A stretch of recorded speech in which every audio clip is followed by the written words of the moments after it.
Good evening, good morning. Welcome to week 4 of MPAI 600 here at Georgetown University's Applied Intelligence Program. Just announcements again, 25 November, some upcoming dates, 25 November, 9 p.m. Eastern Standard Time. Groups 1, 2, and 3 will be briefing.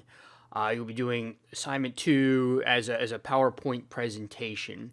What I'm looking for is about 20 to 21 PowerPoint presentation, about 20 to 25 minutes for each brief, and that leaves about 5 to 10 minutes for each question. So group 1 will go at 9 o'clock, group 2 will go at 9:30, group 3 will go at 10 o'clock. Keep in mind that's the Sunday after Thanksgiving, so if there's travel plans or issues, please let me know. And if you're not briefing, if you're in group 4s and 5 and 6, you will be doing a paper, and it will be due that night, 11:59 p.m. So some people might be advantageous to have the Thanksgiving holiday to do the briefing. Others of you might have to work around that a little bit, but yeah, so that'll be the assignment. And then on 11 December, we're going to flip the script. Groups 4, 5, and 6 will be doing the presentation, and groups 1, 2, and 3 will be doing the paper. So if there's questions or issues, please let me know. And again, I've been getting a lot of questions on this, and I thought I've been clear, but if I haven't, I just want to make it clear. Again, if you're doing the briefing, you do not do the paper. That will be your assignment. You will all be getting the same grade regardless of how much effort each person puts into it. And if you're doing the paper, that's an individual effort. You'll be getting individual grades. You will not be cooperating with your group for this upcoming paper if you're in groups 4, 5, and 6. So paper 1 overview. Most of you, and I have to apologize, have been traveling and I haven't been able to finish all the papers, but I think 90% of you have your papers back, because if you give it on time. And just some of the issues that I saw, almost everyone, the requirements were way too broad. A requirement has to be two things. One, you have to collect on it. It has to be so narrow that a collection asset can be tied to it. And 2, a decision point has to be tied to it too. Commander will be making a decision, or a policy leader will be making a decision on whatever requirement or question that's being asked. So it has to be so narrow that, again, a decision could be made. And big questions like, what's the cyber threat out there? You can't make decisions on that because there's so much information and data out there. So I think everyone fell victim to this in one form or another. Just a couple of them. I got a lot about terrorism attack, threat in the city. Those are the types of requirements I got, particularly for those doing local law enforcement or municipal counterterrorism. Something like this is a lot better. Don't just give me what is the terrorism threat to our city. Does ISIS use Telegram, which is a social media messaging service, to attract men 18, 25-year-olds in East Nashville? That's something that I can collect on, I can make a decision on, I can go further and actually proceed. So again, please narrow down your requirements as much as possible. A lot of questions on border ISR, and I guess with the election and caravan and all that, this was in the news. The one thing I ask is, this is a perfect example why you have to narrow your requirements. We hear a lot about using ISR on the border, or even the military assets on the border to stop people coming across the border. It doesn't work like that, where you can say, throw 5,000 troops there and the border is secure. No, you have to have very narrow requirements that allow you to focus your collection and your military assets on certain parts of the border. You cannot just say, go search for illegal immigrants, 2,000-mile border. So the border ISR is perfect why you need a focused requirement plan. Policy versus intel requirements. There was a lot of questions on local counterintelligence threat, insider threat, those types of issues, insider cybersecurity threat. And I think people confused, are our procedures keeping our computer network secure? That's not a requirement, because it's on your own Blue Force computer requirements. you have to look at it from an adversarial perspective. And the question there would be, does Chinese influence operations use spear phishing against our assets related to missile defense contracting? Something along those lines. That is an adversarial driven collection requirement. It always has to be, whether it's an adversary or a business competitor, it has to be focused on their capabilities and their intentions, not is my systems working? Because then again, it's not an intel-driven issue. And then social media exploitation. A lot of people did this. We didn't cover it in class. And first, there is going to be a class in the future in this program that talks about social media exploitation, whether it's how to search counter ISIS using Facebook or Russian influence operations. So that class you will get in the future. I didn't touch it in this class, but I just want to be wary that social media exploitation is good in some cases. Russian influence in Eastern Europe, alt-right, right-wing extremism, social media is good. It is not good in other cases. For instance, MS-13 is notorious for not using, online radicalization. They tend to have more familiar and in-person contact and recruitment. So just be wary that social media exploitation is not a panacea for everything. And again, if there's questions on the grades, please let me know. The one thing I just want to say about this is, and I've had issues with not a whole lot of students, maybe one or two students in the past. Don't take my comments. Sometimes my comments might come across as overly critical over email or over the Canvas system. I'm not trying to be overtly critical or snarky or any of those things. I'm trying to point out just what I feel are shortcomings in your requirements, shortcomings in your analysis. They're not necessarily bad things, but they're just things that could be tightened up, and that's what I'm getting at.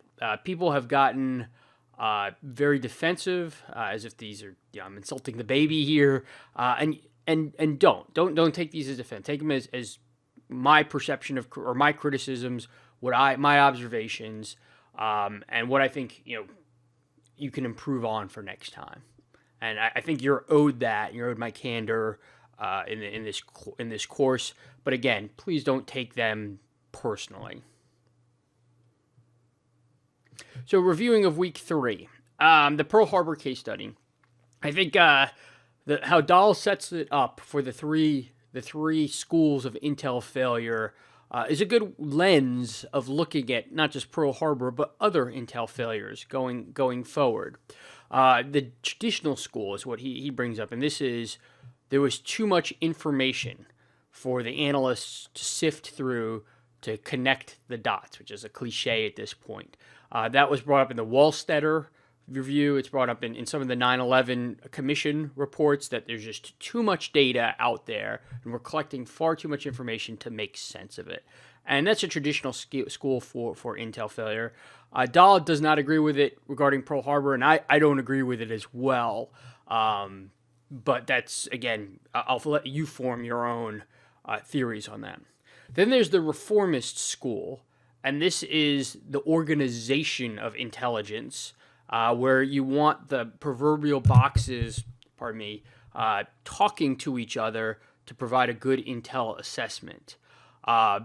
This was highlighted by Dahl that there was information collected at the federal level, but it was not disseminated down to the military commanders in Hawaii. Because, again, the federal level were supporting other folks, not necessarily supporting information down. You could see this in other case studies as well, in the Boston Marathon attack that we had in 2013, and we'll talk about in this class, where information was collected at the federal level, but it was not disseminated down to authorities below and down at the Boston Municipal or Boston Fusion Center level.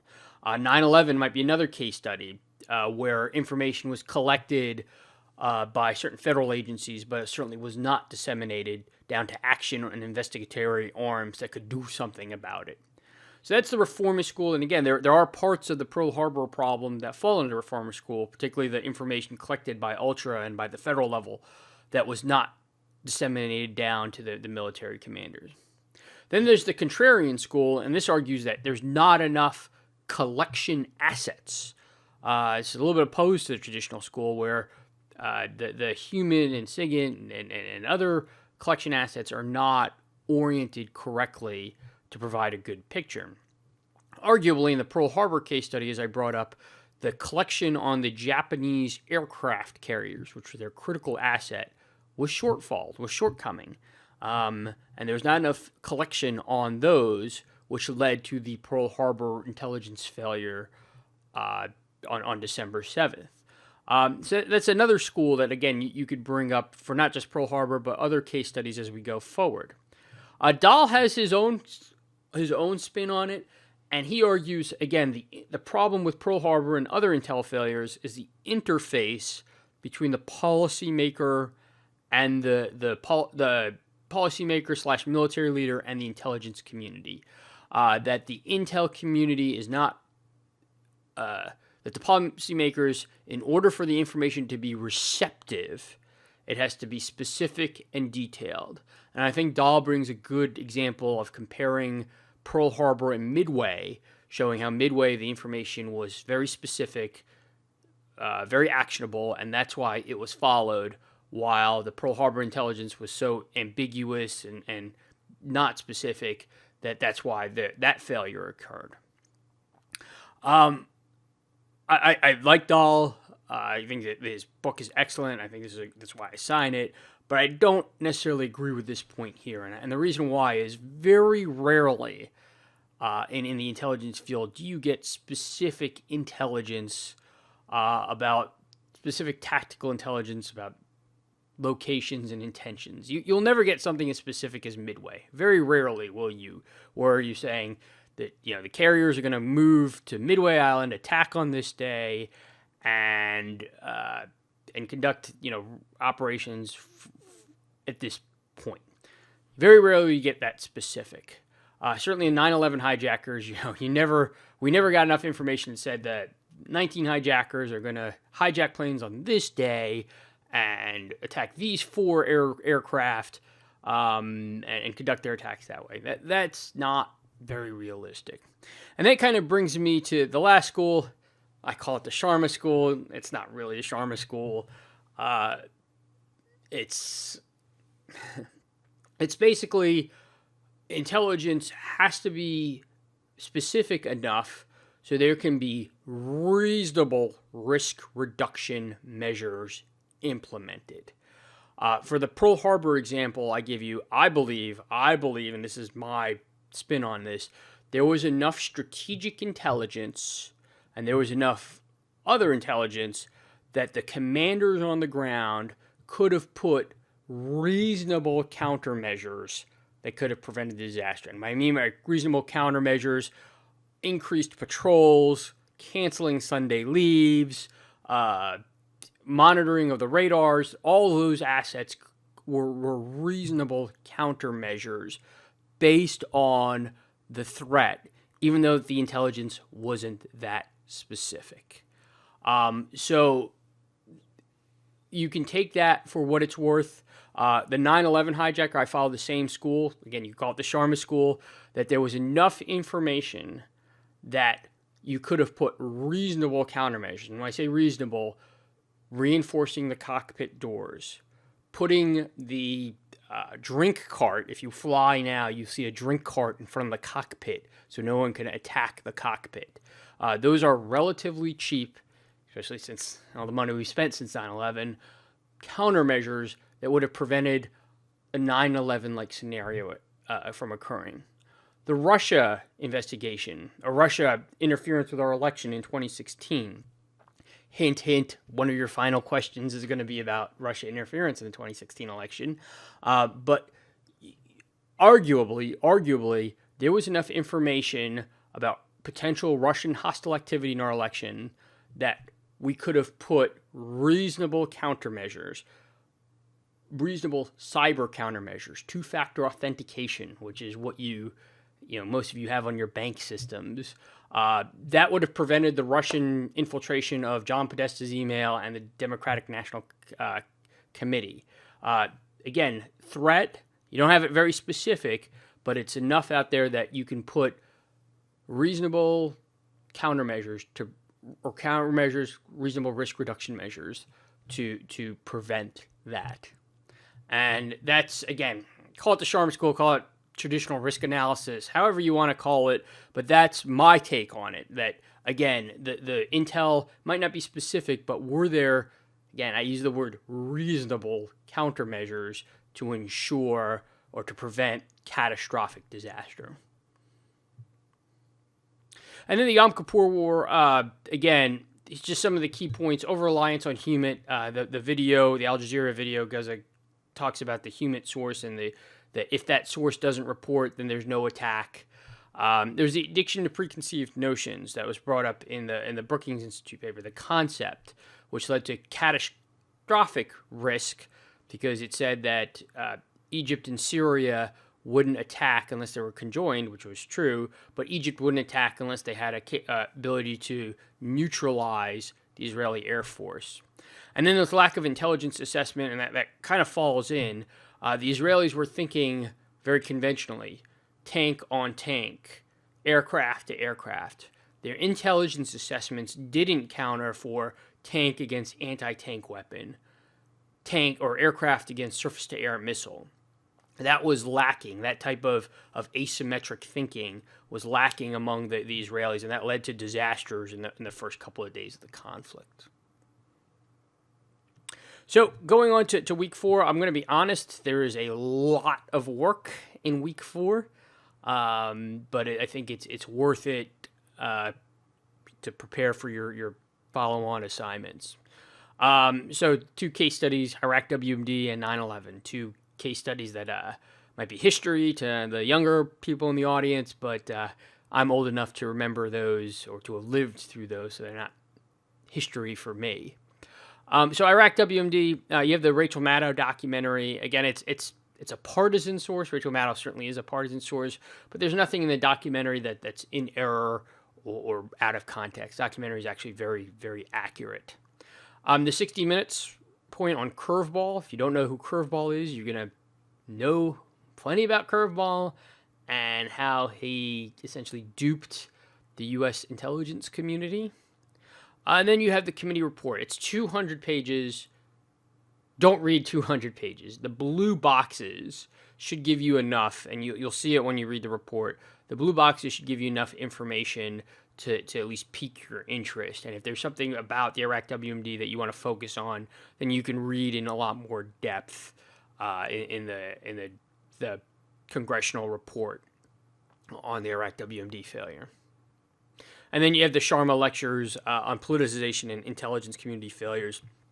Keep in mind, there's 2 questions. When I ask about the first question about Iraq, I'm asking about what were the intelligence community failures related to the Iraq WMD question. So there's the politicization that's brought up in the Rachel Maddow, but there were certain failures that the intelligence community committed that I want you to focus on. And then the second part, 9/11, and I'll just say it's best to just, I know it's in Canvas, it's kind of smushed together, but it's best to go over the Iraq piece as one unit, and then go over the 9/11 piece as a separate unit. So the documentary, National Geographic and the Nova NSA, great documentaries, family-friendly documentaries if you want to make it a date night. I don't know what kind of date you would be watching those, but make it a family night. You're more than welcome to. And then the readings, the Dahl. We'll continue our readings of the Dahl, which, again, I think you can compare it to the Pearl Harbor failure. And then the 9/11 Commission, the last chapter on intelligence reform. And then the Sharma lectures. And as you're going through lectures, just think, could 9/11 be prevented? So with that being said, if there's any questions or issues, please let me know, and I look forward to this week's discussion.